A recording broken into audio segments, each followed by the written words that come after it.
మనం చదువుకోవాల్సినటువంటి వాక్య భాగము మత్తయి సువార్త 6వ అధ్యాయము 16వ వచనం నుంచి 18వ వచనం వరకు ఎవరైనా చదివి వినిపించాలని నేను కోరుకుంటాను. మత్తయి సువార్త 6వ అధ్యాయము 16వ వచనం నుంచి 18వ వచనం వరకు.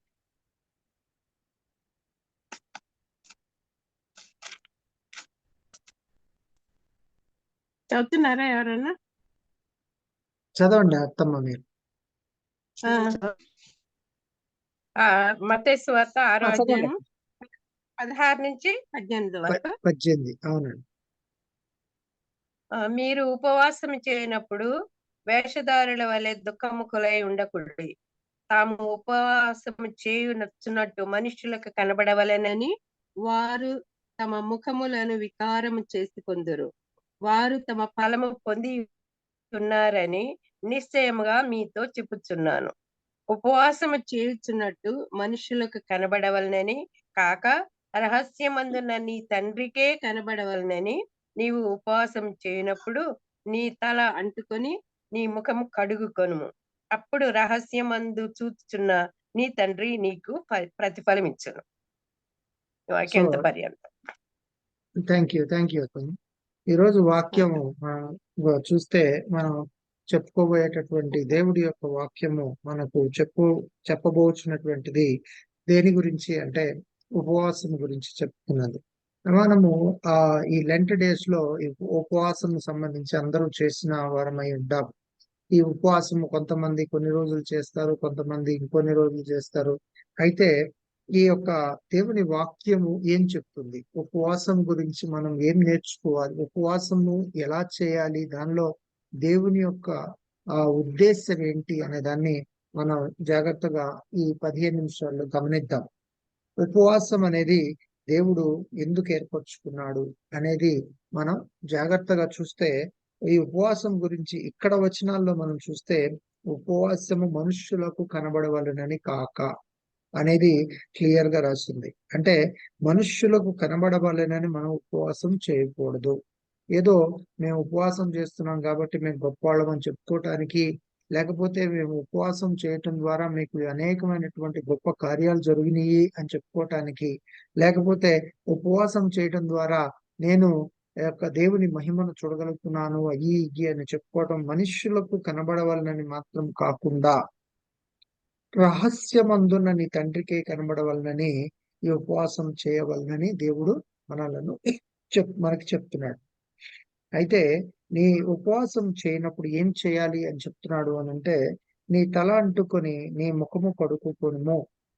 నీ తల అంటుకొని ముఖము కడుక్కొనుము. తల అంటుకొని అని అంటే ఆయిల్తో దాన్ని బాగా మర్దం చేసుకొని, అంటే ఎటువంటి విధంగా కూడా ఎబ్బెట్టుగా కనబడకుండా మనము చాలా పద్ధతిగా, అంటే ఎవరికి ఏ ఇబ్బంది లేకుండా ఉన్నాడు అనేటటువంటి ఇతరులకు కనబడేటప్పుడు అలా ఉండాలి అని చెప్పేసి ఇక్కడ చెప్పడం జరుగుతుంది.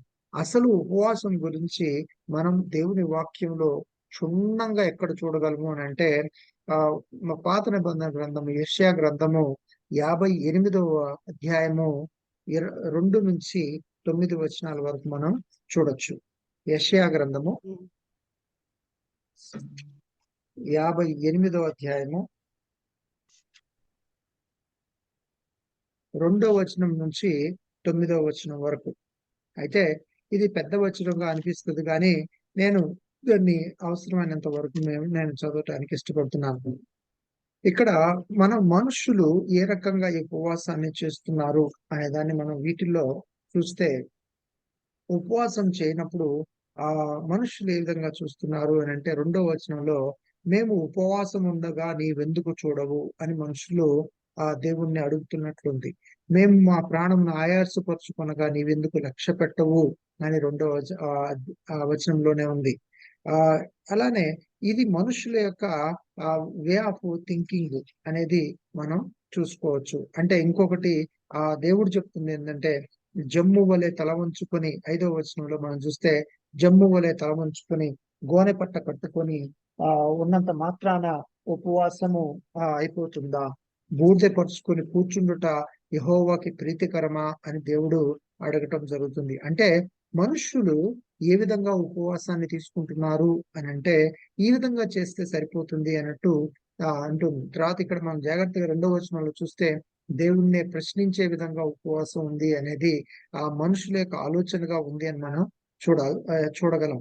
అంటే ఆ శరీరాన్ని ఆయాసపరుచుకుంటే దేవునికి ఇష్టమా అనేది మన ఇష్టమవుతుంది అని మానవుడు ఎక్కువగా ఆలోచిస్తూ ఉంటాడనేది ఇక్కడ కనబడుతుంది. అయితే దేవుడు మనలో ఈ ఉపవాసము ఉన్నప్పుడు ఆయాసపరుచుకునేటటువంటి స్టేజ్ ఉన్నప్పుడు లేకపోతే ఉపవాసం ఉన్నప్పుడు ఏం చేయకూడదు అని అంటున్నాడు అనే విషయాన్ని మనం ఇదే వచనాల్లో చూస్తే మనం దేవుడు ఏం చెప్తున్నాడు అనే దాన్ని చూద్దాం.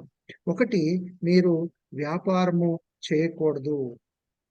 ఇక్కడ వ్యాపారము చేయకూడదు. 2వ వచనంలోనే కొద్దిగా చివరికి వస్తే మీ ఉపవాస దినమందున మీరు మీ వ్యాపారము చేయుదురు అని రాసింది. అంటే మనము మన వ్యాపారం చేయకూడదు అనేది ఈ ఉపవాసం చేయనప్పుడు మన వ్యాపారం మనం చేసుకుంటా ఉపవాసం చేయకూడదు అనేది మనం చూడొచ్చు.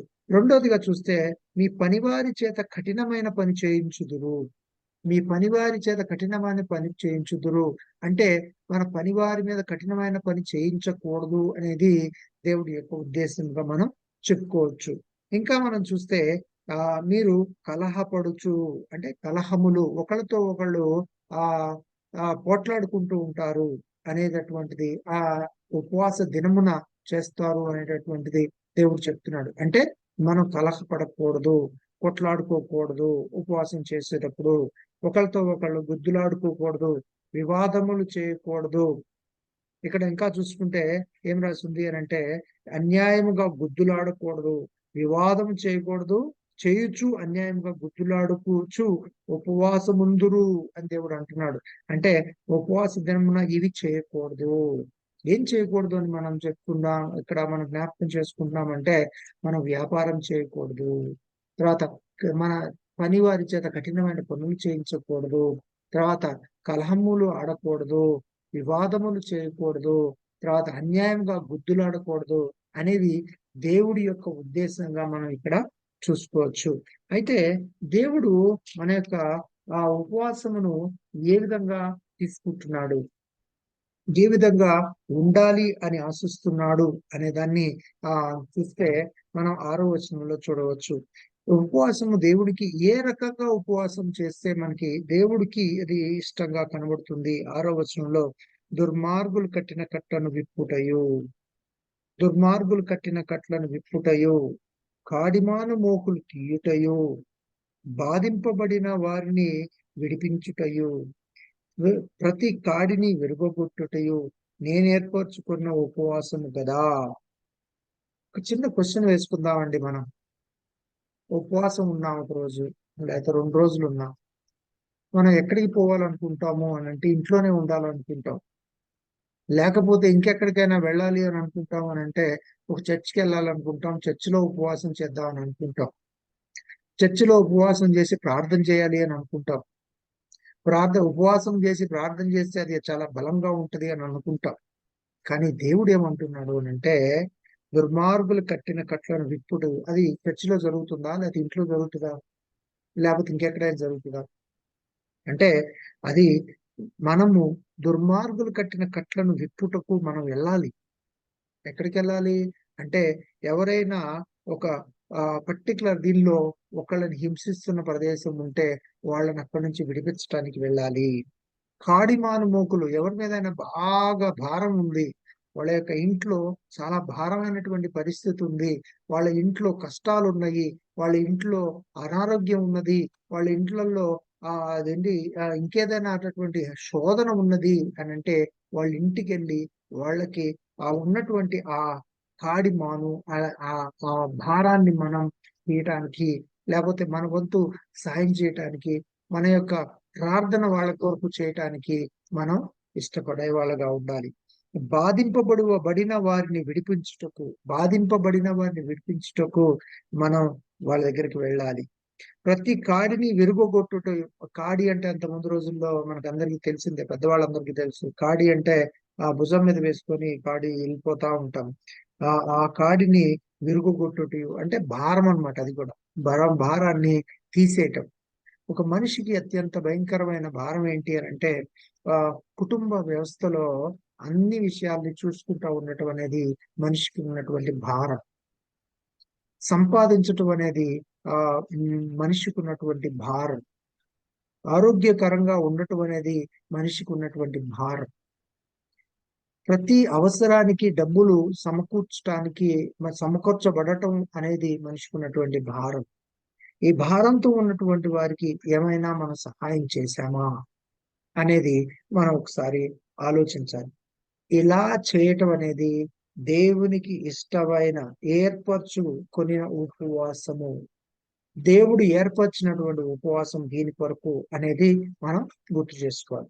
ఇంకా మనం చూస్తే 7వ వచనంలో నీ ఆహారము ఆకలి కొనిన వానికి పెట్టుటయు. మనం ఆహారం చేసుకోకుండా ఎందుకు ఆహారం చేసుకోమంటే ఉపవాసం ఉంటున్నాం కదండి, ఇంట్లో ఈరోజు ఏం వండలేదండి అని చెప్తాం. కానీ ఇక్కడ ఏం చెప్తున్నారంటే నీ ఆహారము ఆకలి కొనిన వారికి పెట్టాలి. నీ రక్త సంబంధికి ముఖము తప్పింపకుండుటయు. నీ రక్త సంబంధిగా అంటే నీ అవసరం, ఎవరైనా అవసరంలో ఉండి నీ దగ్గరికి వచ్చేటటువంటి నీ యొక్క బంధువుకి మనం ముఖం చాటించకుండా ఉండటము. దిక్కుమాలిన బీదలకు నీ ఇంట చేర్చుకొనుటయు. ఈ ఈ పదం చదవగానే నాకు భయంకరంగా ఆలోచన వచ్చింది. నిజంగా ఇది మనం ఎవరైనా చేస్తున్నామా? పాత రోజుల్లో చేశారండి, చాలా మంది చేశారు. దిక్కుమాలిన వాళ్ళు, వీళ్ళకి ఎవరు లేరురా అనుకున్న వాళ్ళందరినీ ఇంట్లో పెట్టుకున్న వాళ్ళు మనతో పాటే ఉంటూ, మనతో పాటే పనిచేస్తూ, మనతో పాటే వాళ్ళని మనం సాకినటువంటి సందర్భాల్లో మనం చూసాం. అత్యాలను ఎలా ఎలా మనం అందరికీ తెలుసండి. అత్యాలు ఎవరికి సంబంధం అంటే అతన్ని తీసుకున్నారు, ఆంటీ తీసుకున్నారు. క్రిస్టఫర్ అంకుల్ అంతకుముందు మాకు మామయ్య మామయ్య అని చెప్పని అంటూ ఉండేవాళ్ళు. ఏంటంటే ఆయన కూడా అట్లా తీసుకున్నారు తాతయ్యలు. ఎంతో మందిని ఎన్నో రకాలుగా ఎన్నో చోట్ల మేము అమ్మ వచ్చేటప్పటికి హనుమ అనే వాడిని దత్తత తీసుకున్నట్టు చేస్తుంది అమ్మ. అన్ని వీటికి అంటే ఇప్పుడు తర్వాత దీనిలో పాత గుంటూరులో పెద్దమ్మ ఎంతమందిని ఆదరించిందో, ఎంతమందికి భోజనం పెట్టిందో, ఎంతమందికి కావాల్సిన ఇచ్చిందో చెప్పలేము. ఇలా అనేక మందికి చేయడం జరిగింది. అయితే మనం ఇప్పుడున్నటువంటి జనరేషన్ ఏం చేస్తున్నామని ఒకసారి ఆలోచించాలి. ఆ తర్వాత వస్త్రహీనుడు నీకు కనబడినప్పుడు వానికి వస్త్రమును ఇచ్చుటయు. ఈ రోజుల్లో మనం అందరం కూడా పెద్ద పెద్ద సిటీల్లో ఉన్నామండి, పెద్ద పెద్ద టౌన్లో ఉన్నాం, పెద్ద పెద్ద దేశాల్లో ఉన్నాం, ధనిక దేశాల్లో ఉన్నాం. అయితే మనకి వస్త్రహీనులు కనబడట్లేదు. అయితే ఒకవేళ కనబడితే are we reacting to that పెట్టిన. నేను నర్సాపేటలో ఒకసారి ఇదే విషయాన్ని దీన్ని నేను చూసినప్పుడు, ఒక వర్షం పడుతుంది, నేను అందరం బయటికి వెళ్తున్నాము. అయితే ఒక ఆయన వర్షంలో కాళ్ళు పనిచేయకపోతే ఆ రోడ్డు మీద అట్లనే ఈడ్చుకుంటూ వస్తున్నాడు. ఆయన పైన వస్త్రాలు కూడా సరిగా లేవని. నేనైతే ఇంట్లో నుంచి వెళ్ళిపోతూ ఆయన చూసి ఇంకా ఫర్దర్గా బండి మీద వెళ్ళిపోతుంటే నాకు బండి మీద అసలు నాకు మనసు ఆగట్లేదమ్మా. అయ్యో ఆయనకి లేదు వర్షంలో తడిచిపోతున్నాడు అంటే అని ఇదైపోతే, నేను మళ్ళీ వెనక్కి వచ్చి తలుపులు తీసి ఇంట్లో ఒక దుప్పటి తీసేసి ఆయనకిచ్చి, అయ్యా మీరు కప్పుకోండి అని చెప్పి ఆయనకి కప్పి వెళ్ళిపోయేది. మనకి ఇది అవసరం అండి. వస్త్రాలు లేని వాళ్ళని చూసినప్పుడు ఆయనకి వస్త్రాలు ఇవ్వటం అనేది కూడా మనకి ఉండాల్సినటువంటి లక్షణం. ఇదియే కదా నాకు ఇష్టమైన ఉపవాసము. దేవునికి ఇష్టమైనటువంటి ఉపవాసం ఈ విధంగా ఉంది అని మనం ఒకసారి జ్ఞాపకం చేసుకున్నాం. ఇలాంటి ఉపవాసం చేస్తే దేవుడు ఏమిస్తాడు మనకి అంటే 8వ వచనంలో చివరిలో రాసి ఉంటుంది. అలాగున నీవు చేసిన ఎడల నీ వెలుగు వేకువ చుక్క వలె ఉదయించును, స్వస్థత నీకు శీఘ్రముగా లభించును, నీ నీతిని ముందర నడుచును, యెహోవా మహిమ నీ సైన్యము వెనుకటి భాగమున కావలి ఉండును. సైన్యము వెనుకటి భాగమున కావలి ఇవ్వుము. దీనిలో నాకు తట్టినటువంటి ఆ పదం ఒకటి ఏంటంటే, స్వస్థత నీకు శీఘ్రముగా లభించును. ఒకసారి మనం ఆలోచించుకోవాలేమో అని అనిపించింది. మన స్వస్థత శీఘ్రంగా రావట్లేదు అని అంటే, మనం పైనున్న వాటిని ఏదైనా మిస్ అవుతున్నామా అని ఆలోచించాలి అని నాకు అనిపించింది. పైన ఉన్నటువంటి 6వ వచనం, 7వ వచనం, 8వ వచనంలో ఉన్నటువంటి విషయాలు మనం ఏమైనా మిస్ అవుతున్నామా అని ఆలోచించాలి అనేది నాకు అనిపించింది. శీఘ్రముగా మనకి స్వస్థత దేవుడు అనుగ్రహించుటకు ఇష్టపడిన వాడై ఉన్నాడు. శీఘ్రముగా మనకు స్వస్థత ఇవ్వాలి అని అంటే, ఈ అలాగున నీవు చేసిన ఎడల, క్లియర్ గా రాసింది, అలాగు నీవు చేసిన ఎడల నీ వెలుగు వేకువ చుక్క వలె ఉదయించును, స్వస్థత నీకు శీఘ్రముగా లభించును. It is a must condition అండి. శీఘ్రముగా లభించును. You are liable to get fast relief. ఒకసారి ఆలోచించాలి. మనము కూడా మన యొక్క ఉపవాసములు చేయొచ్చు. మనము ఈ పైన ఉన్నవన్నిటినీ చేయటానికి ఇష్టపడేవారుగా ఉండాలని నేను కోరుకుంటాను. మనం చివరిగా ఒక విషయాన్ని మనం చూసి చూద్దాం. యోవేలు గ్రంథము 2వ అధ్యాయము, యోవేలు గ్రంథము 2వ అధ్యాయము 12, 13 వచనం. ఈ విషయాన్ని మనం జాగ్రత్తగా గమనిద్దాం. ఇక్కడ ఉన్నటువంటి విషయాలు. యోవేలు గ్రంథము, ఇది హోషేయ తర్వాత ఉంటుంది. యోవేలు గ్రంథము 2వ అధ్యాయము 12, 13. 12వ వచనం చాలు. 12. ఇప్పుడైనను మీరు ఉపవాసం ఉండి కన్నీరు విడుచుచు దుఃఖించుచు మనస్పూర్వకంగా తిరిగి నా యొద్దకు రండి. ఇదే యెహోవా వాక్కు. ఈ సందర్భం ఏంటి అని అంటే, 2వ రాకడకు సంబంధించిన పైన 2వ అధ్యాయం మొత్తంగా మనం కానీ చదువుకుంటే 2వ రాకడకు సంబంధించినటువంటి విషయాలు దానిలో చాలా ఎక్కువగా ఉంటాయి. అయితే ఈ 2వ రాకడకు సంబంధించినటువంటి విషయాలు చెప్తూ ఇప్పుడైనా మీరు ఉపవాసం ఉండి కన్నీరు విడుచుచు దుఃఖించుచు మనస్పూర్వకముగా తిరిగి నా యొద్దకు రండి. ఉపవాసం చేయాల్సినప్పుడు ఏం చేయాలి అని అంటే, కన్నీళ్లు విడుచువారై ఉండాలి, దుఃఖించువారై ఉండాలి, మన పాపములను మనఃపూర్వకముగా ఒప్పుకొని వారమై ఉండాలి.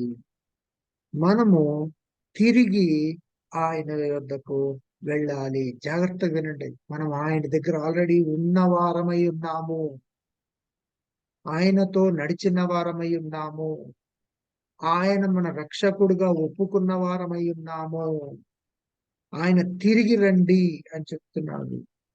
కాబట్టి మొట్టమొదటిగా మనల్ని మనం ప్రశ్నించుకోవాల్సింది, మనం ఉపవాసం ఉంటున్నామా? రెండో విషయం, మనం ఉపవాసం ఉండి కన్నీళ్లు విడుచువారముగా ఉంటున్నామా? మనం ఉపవాసం ఉండి దుఃఖించుచు మనఃపూర్వకముగా ఆయన దగ్గరికి దరికి చేరువారమై ఉంటున్నామా లేదా? ఈ విషయాన్ని మనం బాగా అర్థం చేసుకొని మనం దేవుని దగ్గరికి రావాలని నేను మీ అందరినీ విన్నవించుకుంటున్నాను. దేవుడు ఈ వాక్యమును ఆయన వినికిడిలో దీవించి ఆశీర్వదించి మన హృదయములను ఆయత్తుపరచు సిద్ధపరిచి ఈ వాక్యమును మనలో స్థిరపరచును గాక. ఆమేన్.